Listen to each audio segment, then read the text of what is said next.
podcast hari ini saya mau membahas tentang Roma pasal 14 ayat 9 yang banyak sekali diserang oleh kaum sebelah.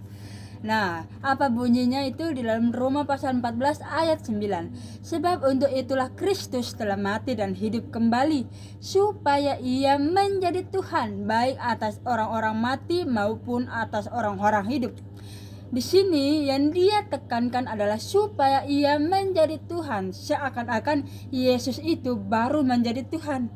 Nah, hari ini saya akan membahas Yesus itu bukan baru menjadi Tuhan. Dia sudah ada sejak bumi ini diciptakan, dia sudah ada. Makanya dia mengatakan di dalam Yohanes pasal 8 ayat 58. Kita baca bersama-sama.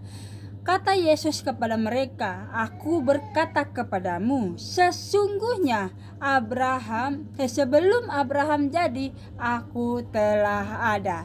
Artinya, Yesus sendiri mengatakan bahwa sebelum Abraham jadi, aku telah ada. Artinya dia sudah Tuhan sejak dulu. Bukan di sini di dalam Roma pasal 14 ayat 9 supaya ia menjadi Tuhan, yang karena dikatakan Paulus yang mungkin mereka menganut bahwa Yesus itu baru menjadi Tuhan, itu salah besar. Jadi teman-teman jangan selalu mengartikan satu ayat. Kita harus membaca ayat sebelumnya dari Roma pasal 14 tersebut. Di dalam Roma pasal 14 ayat 8 itu dikatakan di sini, kita baca ya sama-sama ya. Roma pasal 14 ayat 8. Sebab jika kita hidup untuk Tuhan, dan jika kita mati untuk Tuhan. Jadi baik hidup atau mati kita adalah milik Tuhan. Artinya kita harus menyangkut ayat sebelumnya. Jadi andai kata saya kasih contoh, kalau misalnya saya mengatakan supaya ia menjadi guru.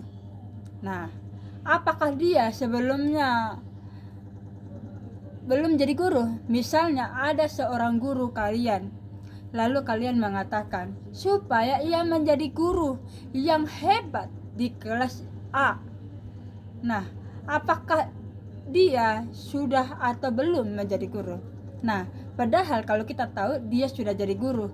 Nah, itu adalah kata-katanya mungkin mengartikan adalah sebagai suatu kata kerja, bukan kata benda. Jadi kayak pengertiannya aja yang membedakan. Misalnya seseorang guru yang mengajarkan di kelas A, ya kan? Terus ada orang yang mengatakan dia akan mengajar di kelas B supaya ia menjadi guru. Ada pasti lanjutannya yang baik, yang hebat, yang mungkin membanggakan sekolah. Jadi di sini adalah pengertiannya kata kerja. Jadi sama Paulus di sini mengatakan supaya ia menjadi Tuhan yang hebat, yang luar biasa untuk semua orang, untuk orang-orang yang mati, untuk orang-orang yang hidup. Jadi bukan sekedar untuk orang-orang yang hidup saja, tetapi untuk orang yang mati, untuk orang-orang yang berdosa. Itu yang dimaksud oleh Paulus, supaya ia menjadi Tuhan untuk orang-orang yang berdosa, untuk orang-orang yang mati, untuk orang-orang hidup, untuk orang-orang yang benar-benar tidak mengenal Tuhan sekalipun dia bisa menjadi Tuhan. Nah, itulah yang dimaksud Paulus. Bukan sekedar pengertiannya yang salah, supaya ia menjadi Tuhan berarti baru menjadi Tuhan. Tentu salah, saudara-saudara. Jadi teman-teman jangan salah mengartikan setiap ayat yang ada dalam Alkitab. Kita harus meneliti, kita harus memahami, dan kita harus mencontohkan, dan kita harus menganalogikan sebuah contoh supaya kita tidak salah dan tidak bisa jauh dari kebenaran. Oke, jangan lupa di subscribe dan tetap dukung channel ini semakin menyebarkan kebenaran. God bless you.